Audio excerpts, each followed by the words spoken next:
प्राथमिकता संबंधों का है कि संपत्ति का है। राम जी ने कहा हम विपत्ति बांटेंगे, संपत्ति नहीं। कैसे? 14 वर्ष मैं वन में रहूंगा और 14 वर्ष भरत जाके अयोध्या में रहेंगे। भरत जी चरणों में दंडवत किए, कहे प्रभु हम अभिषेक की सामग्री लाए हैं। राम जी बोले अत्रि मुनि जहां बोले वहां रख दो। आप जब चित्रकूट से नंदीग्राम जाएंगे, बांदा, आज भी बांदा रास्ता है, तो मार्ग में कुआं पड़ता है जिसका नाम है भरतकूप। अत्रि मुनि जाकर राज्याभिषेक की पूरी सामग्री उस कूप में रखवाएं और कहें भरत जी आज के बाद इस कूप का नाम भरतकूप पड़ेगा और जो भी मनुष्य इस कुएं के जल को एक बार भी अपने ऊपर छिड़क मात्र लेगा उसे धरती के समस्त तीर्थों में स्नान करने का फल स्वतः प्राप्त हो जाएगा। ये इस कूप की महिमा होगी। वो कूप आज भी है। रमन बाबू आए का? जय जय जय, आओ इधर आओ, इधर आओ, आगे आओ, आगे आओ।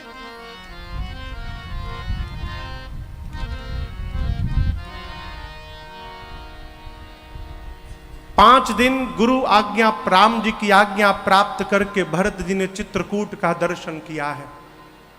उसके बाद छठे दिन आज विदाई का दिन है। ये 5वीं बैठकी है, अंतिम बैठकी चित्रकूट की। और आप दर्शन करिए, गोस्वामी जी कहते हैं सारे लोग बैठे हुए हैं, सभी लोग। राम जी भी सिर नीचे करके बैठे हैं। क्यों? कैसे भरत जी से कहें कि भरत जी आप चले जाइए। और यहां एक निवेदन करूं आपसे, यदि आपके बड़े को आपसे कोई बात कहने में संकोच हो रहा है तो बड़े के कहने की प्रतीक्षा न करिए। यदि आप समझ जा रहे हैं तो उनके बिना कहे उस व्यवहार को पूर्ण करिए, ये धर्म कहता। राम जी को कहने में संकोच हो रहा था तो भरत जी ने स्वयं जाकर कहा, राम जी से उठकर प्रभु अब गोसाई मोहि देहु रजाई। यहां रजाई मतलब राज आज्ञा है। भाषा दर्शन करिए। भरत जी ने कहा भैया आप मुझे राज आज्ञा दीजिए। क्यों? भाई बनकर कहिएगा, हो सकता है प्रेम में जाने में विलंब करूं, परंतु जब राजा बनकर के आज्ञा दे दीजिएगा तो उसका पालन करना मेरा कर्तव्य हो जाएगा, मैं तुरंत चला जाऊंगा। अब गोसाई मोहि देहु रजाई, किस लिए? सेवं अवधि भरी जाई। अवधि यानी 14 वर्षों तक श्री अवध की जाकर मैं सेवा कर सकूं, इसके लिए मुझे आज्ञा दीजिए। राम जी उठकर हृदय से लगाए। यहां पर राम जी ने शिक्षण दिया है। एक ये दोहा है, इसको हम लोग बचपन में पढ़े विद्यालय में, लेकिन इसका अर्थ अब जाके समझ में आया। राम जी बोले भरत आप मुखिया बन के जा रहे हैं। अब मुखिया का स्वभाव मुख जैसा होना चाहिए। मुखिया मुख सो चाहिए, खान पान कहूं एक, पालई पोसई सकल अंग, तुलसी सहित विवेक।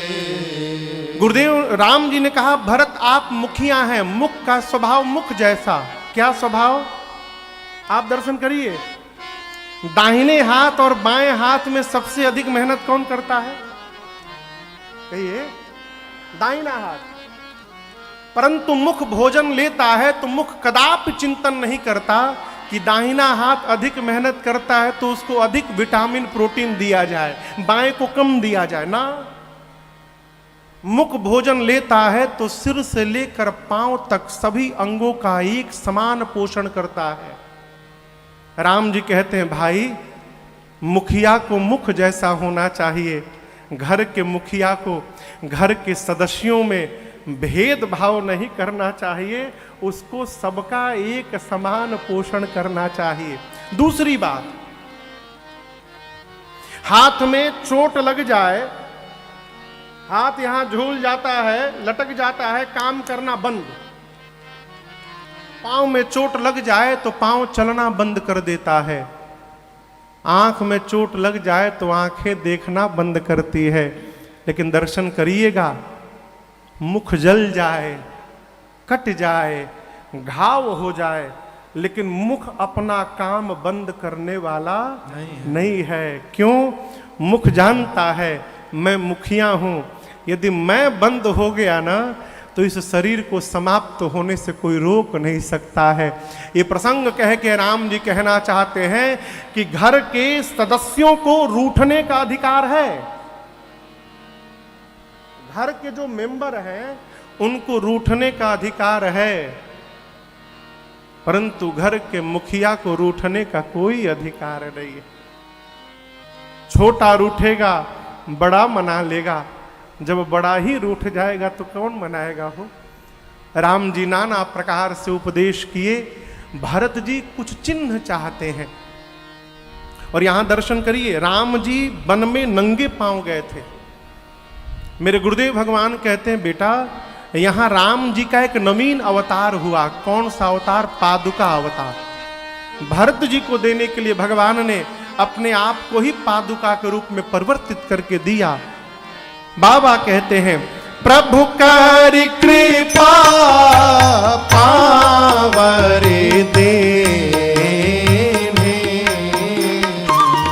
प्रभु कर कृपा पावरे देने, सादर भरत शीस धरे ले, सादर भरत शीस धरि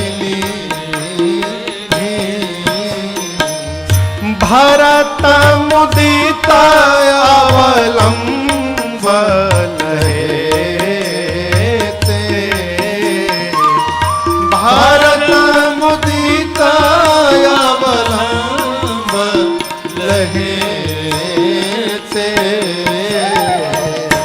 अस सुख जस सिया राम रहे ते,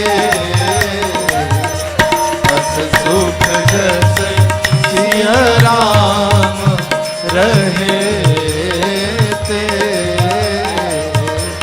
अस सुख जस सिया राम रहे।